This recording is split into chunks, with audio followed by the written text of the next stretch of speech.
Delta மாவட்டங்களில் தொடர் கனமழை. திருவாரூர், திருத்துறைப்பூண்டியில் சாலைகளில் தேங்கிய வெள்ளம்.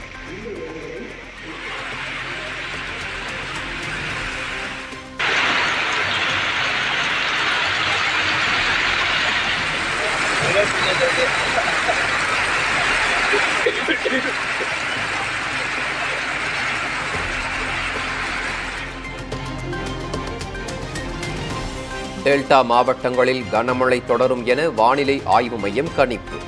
நெல்லை, தூத்துக்குடி, கன்னியாகுமரி மாவட்டங்களிலும் கனமழைக்கு வாய்ப்பு.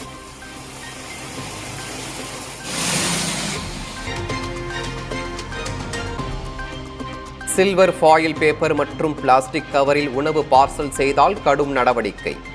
உரிமத்தை ரத்து செய்து கடைக்கு சீல் வைக்கப்படும் என உணவு பாதுகாப்புத்துறை எச்சரிக்கை. மத்திய அரசின் தற்போதைய வரி பகிர்வு முறை தமிழகத்தின் வளர்ச்சியை தண்டிப்பது போன்று உள்ளது. 16வது நிதிக்குழு கூட்டத்தில் முதலமைச்சர் ஸ்டாலின் குற்றச்சாட்டு.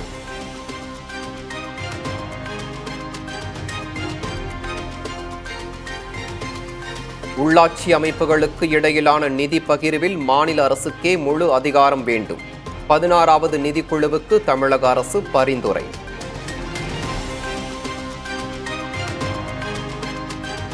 ஆழ்ந்த ஆராய்ச்சி, தெளிவான பகுப்பாய்வுடன் கூடிய விளக்கம் அளித்த தமிழ்நாடு அரசு. 16வது நிதிக்குழு தலைவர் அரவிந்த் பனகாரியா பாராட்டு.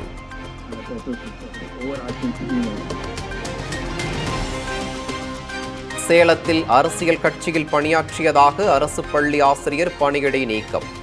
இபிஎஸ்க்கு நடைபெற்ற பாராட்டு விழாவில் பங்கேற்ற புகாரில் நடவடிக்கை.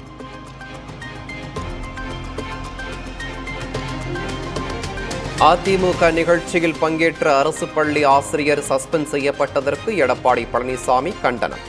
அரசியல் காழ்ப்புணர்ச்சியால் நடவடிக்கை என குற்றச்சாட்டு.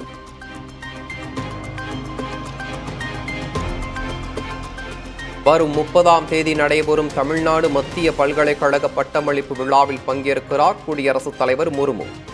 ஆளுநர், முதலமைச்சர் ஆகியோரும் பங்கேற்க உள்ளதாக தகவல்.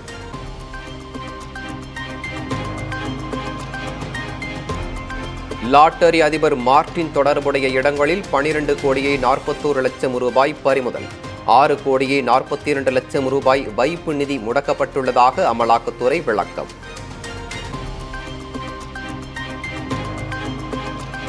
தெலுங்கு பெண்களை அவதூறாக பேசிய வழக்கில் ஜாமீன் கோரி சென்னை எழும்பூர் நீதிமன்றத்தில் நடிகை கஸ்தூரி மனு. புதன்கிழமை விசாரணைக்கு வரவுள்ளதாக வழக்கறிஞர் தகவல்.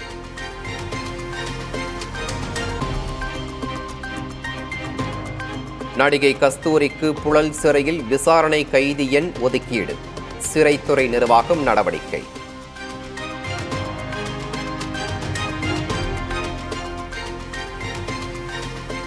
மக்கள் எதிர்ப்பு தெரிவித்தால் மதுக்கடைகளை மாற்ற உத்தரவு. குத்தகை காலம் முடிந்த பிறகும் கடையை காலி செய்யாமல் ஏன் அடாவடி செய்கிறீர்கள் என சென்னை உயர்நீதிமன்றம் கேள்வி.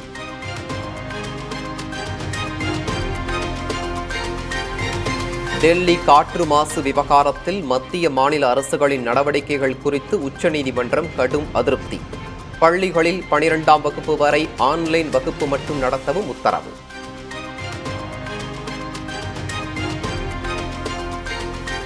டெல்லியில் காற்று மாசு குறியீடு ஓரளவு சீரடைந்தாலும் கூட 4ஆம் நிலை கட்டுப்பாடுகளை கடைபிடிக்க வேண்டும். டெல்லி மற்றும் அண்டை மாநில அரசுகளுக்கு உச்சநீதிமன்றம் உத்தரவு. டெல்லியில் காற்று மாசு தீவிரமடைந்துள்ளதால் ஆரோக்கியமானவர்களும் கூட பாதிக்கக்கூடும் அபாயம். இயன்றவரை வீட்டுக்குள்ளேயே இருப்பது, காற்று சுத்திகரிப்பான்களை பயன்படுத்துவது உள்ளிட்ட ஆலோசனைகளை வழங்கும் மருத்துவர்கள். டெல்லி காற்று மாசு பிரச்சினைகளுக்கு மத்திய அரசே காரணம் என முதலமைச்சர் அதிஷி குற்றச்சாட்டு. வட இந்தியாவே மருத்துவ அவசர நிலையில் இருப்பதாகவும் விமர்சனம்.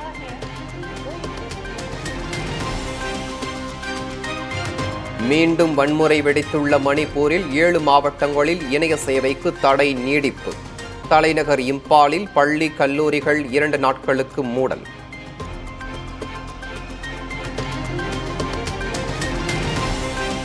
மணிப்பூரில் அமைதியை விரைவில் ஏற்படுத்த நடவடிக்கைகள் எடுக்க மத்திய உள்துறை அமைச்சர் அமித்ஷா உத்தரவு.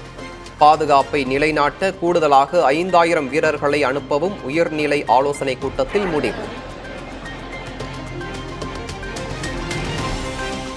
மணிப்பூரில் வன்முறையை கட்டுப்படுத்த தவறிய உள்துறை அமைச்சர் அமித்ஷா முதலமைச்சர் பிரேம்சிங் பதவி விலக வேண்டும். காங்கிரஸ் பொதுச் செயலாளர் ஜெய்ராம் ரமேஷ் வலியுறுத்தல்.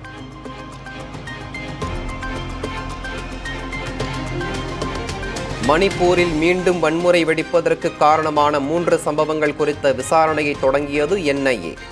குக்கி சமூகத்தவர், துணை ராணுவம் மோதல் உள்ளிட்டவற்றின் பின்னணி குறித்து ஆராய திட்டம்.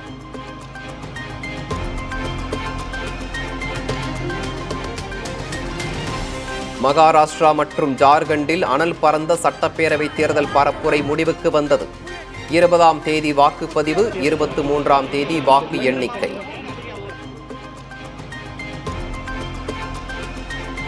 மகாராஷ்டிரா, ஜார்க்கண்ட் உட்பட தேர்தல் நடைபெற உள்ள மாநிலங்களில் 1000 கோடி ரூபாய்க்கு மேல் பணம், பொருட்கள் பறிமுதல்.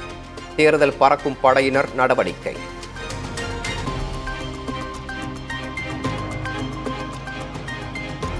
இலங்கை பிரதமராக ஹரிணி அமரசூரிய பதவியேற்பு. பதவி பிரமாணம் செய்து வைத்தார் அதிபர் அனுரகுமார திசநாயக்க.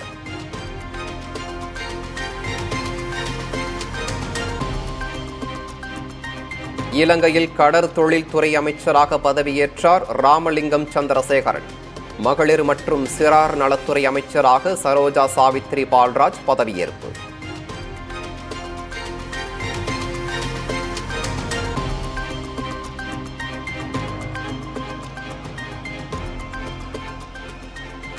இலங்கை அரசியலில் இனி பிரிவினைவாத அரசியல் எடுபடாது.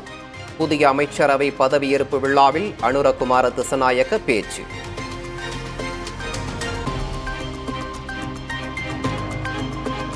இலங்கை அதிபராக பொறுப்பேற்ற பிறகு முதல் வெளிநாட்டு பயணமாக இந்தியா வருகிறார் அனுரகுமார திசநாயக்க. அடுத்த மாதம் வரவிருப்பதாக இலங்கை வெளியுறவுத்துறை அறிவிப்பு.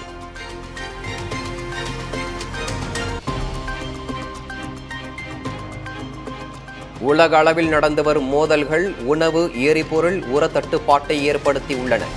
பிரேசிலில் நடைபெற்று வரும் G20 உச்சி மாநாட்டில் பிரதமர் மோடி பேச்சு.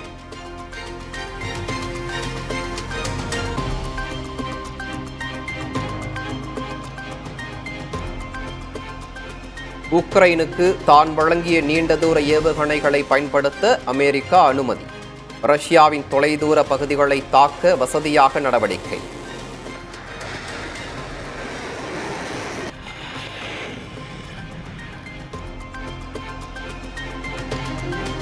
நீண்ட தூர ஏவுகணைகளை பயன்படுத்த உக்ரைனுக்கு அனுமதி அளித்த அமெரிக்காவுக்கு ரஷ்யா கடும் கண்டனம். பொறுப்பற்ற ஆபத்தான நடவடிக்கை உலகப் போருக்கு வழிவகுக்கும் என எச்சரிக்கை.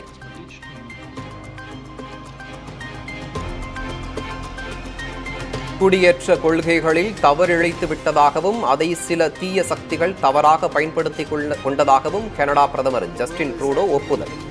காலிஸ்தான் பிரிவினைவாதிகள் ஆதிக்கம் கனடாவில் தலை தூக்கியுள்ள நிலையில் கருத்து.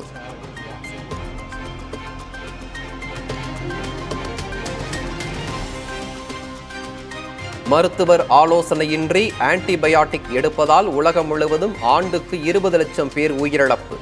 மூத்த விஞ்ஞானி சௌமியா சாமிநாதன் அதிர்ச்சி தகவல்.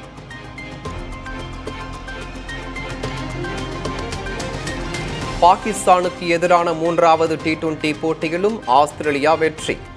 ஹோபர்ட்டில் நடைபெற்ற கடைசி போட்டியில் மார்க்கோ ஸ்டோனிஸ் அதிரடியால் 7 விக்கெட் வித்தியாசத்தில் வெற்றி.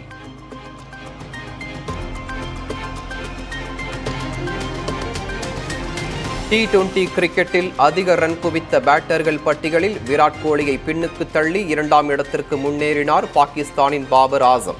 4231 ரன்களுடன் இந்திய வீரர் ரோஹித் சர்மா தொடர்ந்து முதலிடம்.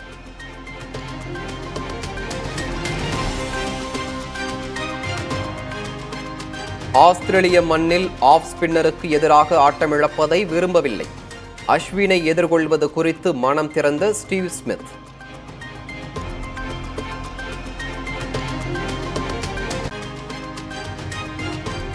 (2026) சட்டப்பேரவை தேர்தலில் அதிமுகவுடன் கூட்டணி என வெளியான தகவலுக்கு தமிழக வெற்றிக் கழகம் மறுப்பு. பெரும்பான்மை பலத்துடன் அரசு அமைப்பதே குறிக்கோள் எனவும் விளக்கம்.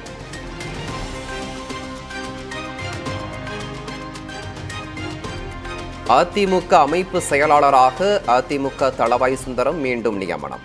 RSS ஊர்வலத்தில் பங்கேற்றதால் பதவி பறிக்கப்பட்ட நிலையில் மீண்டும் பொறுப்பு.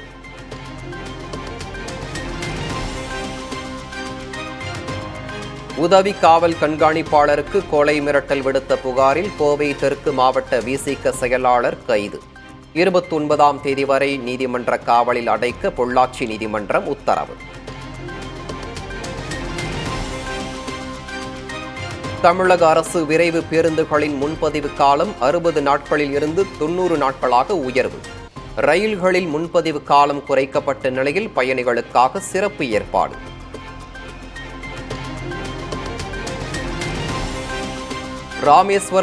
ராமேஸ்வரம் கோயில் அக்னி தீர்த்தம் அருகே கடலில் கழிவுநீர் கலப்பதை தடுக்க கோரி வழக்கு. நகராட்சி ஆணையர் அறிக்கை தாக்கல் செய்ய உயர்நீதிமன்ற மதுரை கிளை உத்தரவு. தருமபுரியில் பிரசவத்தில் தாய் சேய் உயிரிழந்த விவகாரத்தில் தனியார் மருத்துவமனை மீது நடவடிக்கை. மகப்பேறுக்கு தீவிர சிகிச்சை கூடாது என மருத்துவத்துறை இணை இயக்குநர் சாந்தி உத்தரவு. மறுநியமனம் செய்யப்பட்ட கல்லூரி பேராசிரியர்களின் பதவிக்காலம் நீட்டிப்பு. மே 31ஆம் தேதி வரை நீட்டித்து தமிழக அரசு ஆணை.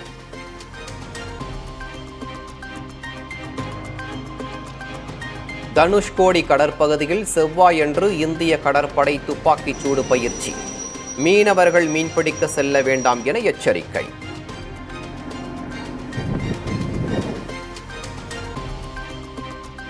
நெல்லை பாளையங்கோட்டையில் உள்ள பூங்காவில் கழிவுநீர் சுத்திகரிப்பு நிலையம் அமைக்க தடை கோரிய வழக்கு.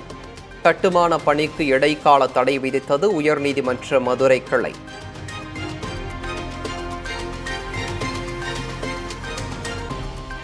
திருத்தணி அருகே தனியார் வங்கி ATM மையத்தில் தீ விபத்து. 5 லட்சம் ரூபாய் ரொக்கம் தீயில் எரிந்து சேதம்.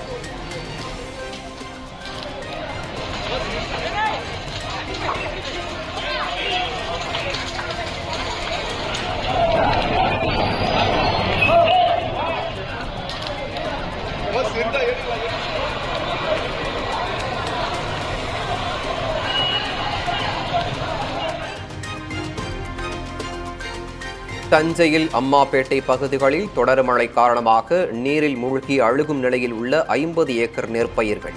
வாய்க்கால் தூர்வாராததே காரணம் என விவசாயிகள் குற்றச்சாட்டு. கன்னியாகுமரி மாவட்டத்திற்கு அடுத்த மாதம் 3ஆம் தேதி உள்ளூர் விடுமுறை. கோட்டாறு தூய சவேரியார் பேராலய திருவிழாவை முன்னிட்டு மாவட்ட நிர்வாகம் அறிவிப்பு.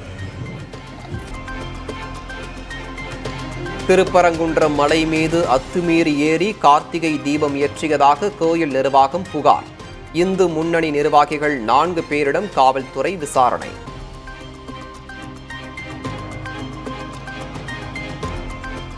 திருவாரூர் அருகே செங்காங்காடு அரசு உயர்நிலைப் பள்ளிக்கு வெடிகுண்டு மிரட்டல்.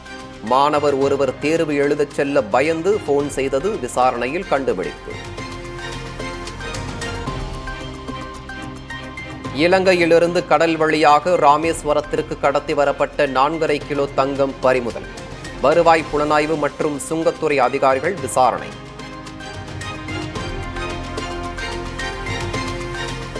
திருமணம் செய்வதாக கூறி இளம் பெண்ணை பாலியல் வன்கொடுமை செய்ததாக குற்றச்சாட்டு. சென்னை ஹாப்பி ஸ்ட்ரீட் நிகழ்ச்சியின் பாடகர் குருகுகன் கைது.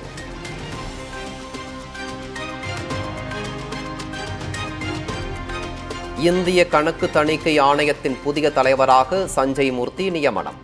மத்திய நிதி அமைச்சகம் அறிவிப்பு.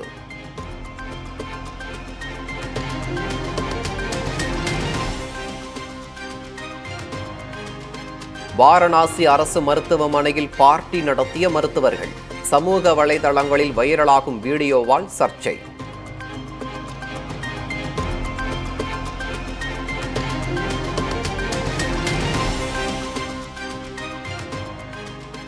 மனைவியை வேலையை விட்டுவிடுமாறு கணவர் கட்டாயப்படுத்துவதும் சித்திரவதையே. விவாகரத்து கோரி மனைவி தொடர்ந்த வழக்கில் மத்திய பிரதேச உயர்நீதிமன்றம் கருத்து.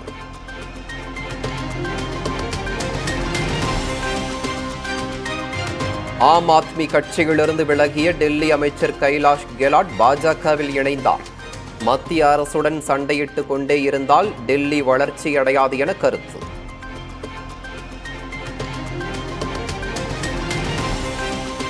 பீகாரில் தொடர்ச்சியாக பாலங்கள் இடிந்து விழுவது குறித்த வழக்கில் மாநில அரசு விளக்கம் அளிக்காததால் உச்சநீதிமன்றம் அதிருப்தி. பதில் தர தற்போது தருவதே கடைசி அவகாசம் எனவும் பொதுநல மனு மீதான விசாரணையில் உத்தரவு.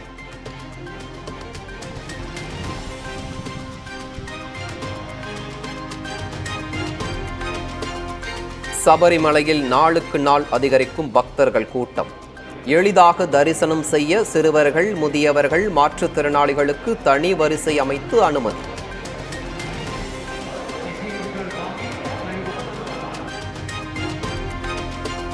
குளிர்காலம் தொடங்கிய நிலையில் பத்ரிநாத், கேதார்நாத் கோயில்கள் மூடல். இந்த ஆண்டு மட்டும் 30 லட்சம் பேர் தரிசித்ததாக அரசு தகவல்.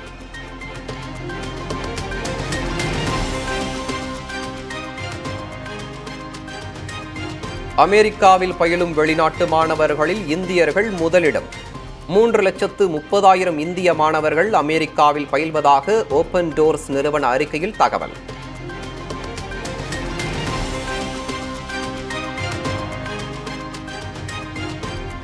ஈரான் உயர் தலைவர் அலி கமேனியின் உடல்நிலை மிகவும் மோசமடைந்துள்ளதாக தகவல்.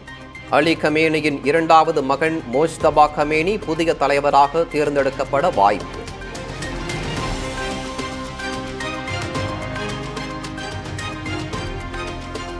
உக்ரைன் ரஷ்யா இடையிலான போரில் 2046 குழந்தைகள் காயம் மற்றும் மரணம். ஐநா அமைப்பான யூனிசெஃப் தகவல்.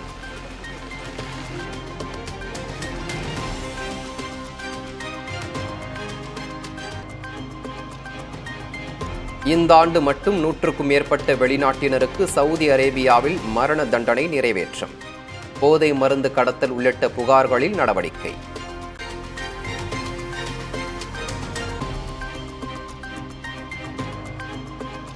உலகெங்கும் டெங்கு காய்ச்சல் பாதிப்புகள் அதிகரிக்க பருவநிலை மாற்ற பாதிப்புகளும் முக்கிய காரணம். அமெரிக்காவின் ஸ்டான்ஃபோர்டு மற்றும் ஹார்வர்ட் பல்கலைக்கழகங்கள் நடத்திய ஆய்வில் தகவல்.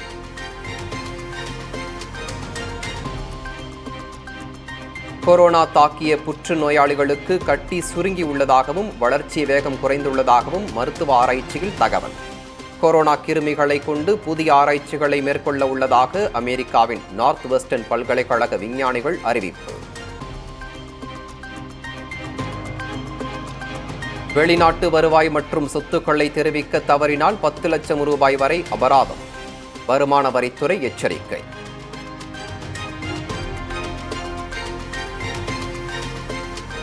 டெல்லியை தொடர்ந்து மும்பையிலும் மோசமடையும் காற்று தர குறியீடு.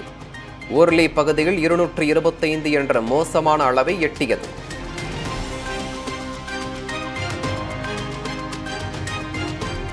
குளிர்காலம் தொடங்கியதால் ஒடிசாவின் சிலிகா ஏரியில் குவியத் தொடங்கிய விதவிதமான பறவைகள். தற்போது வரை 65 வகை பறவைகள் வந்துள்ள நிலையில் பாதுகாப்பு ஏற்பாடுகளை தொடங்கிய அதிகாரிகள்.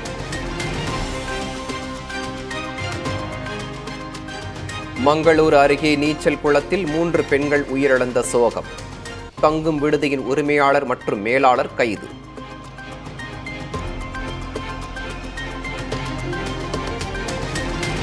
மும்பையில் உள்ள பாரத ஸ்டேட் வங்கியின் பிரதான கிளை கட்டடத்திற்கு வயது 100. 100வது ஆண்டு விழாவில் சிறப்பு விருந்தினராக நிதியமைச்சர் நிர்மலா சீதாராமன் பங்கேற்பு.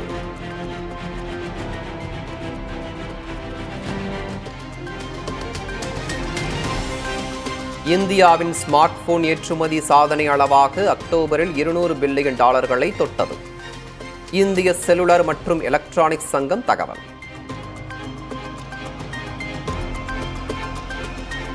இந்தியாவின் ஆடை ஏற்றுமதி கடந்த ஆண்டை விட 11.6% அதிகரித்து $870 பில்லியன் தொட்டது. சர்வதேச அளவில் பதற்றங்கள் நிறைந்த சூழலிலும் ஏற்றுமதி அதிகரிப்பு.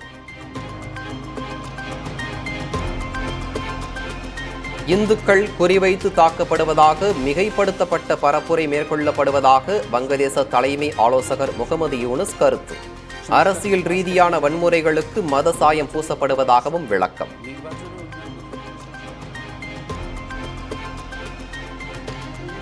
இந்தியா மீது ஏற்றுமதி இறக்குமதி கட்டுப்பாடுகளை விதித்தால் அது வணிக போருக்கு வழிவகுக்கும் என புதிதாக தேர்வான இந்திய வம்சாவளி அமெரிக்க எம்பி சுகாஸ் சுப்பிரமணியம் எச்சரிக்கை. இந்திய பொருட்களுக்கு ட்ரம்ப் புதிய கட்டுப்பாடுகளை விதிக்கக்கூடும் என தகவல் வெளியான நிலையில் கருத்து. உக்ரைனின் முக்கியமான மின்சார கட்டமைப்பு மீது ஏவுகணை வீசி ரஷ்யா தாக்குதல். குறைந்தது 10 பேர் உயிரிழந்ததாக தகவல்.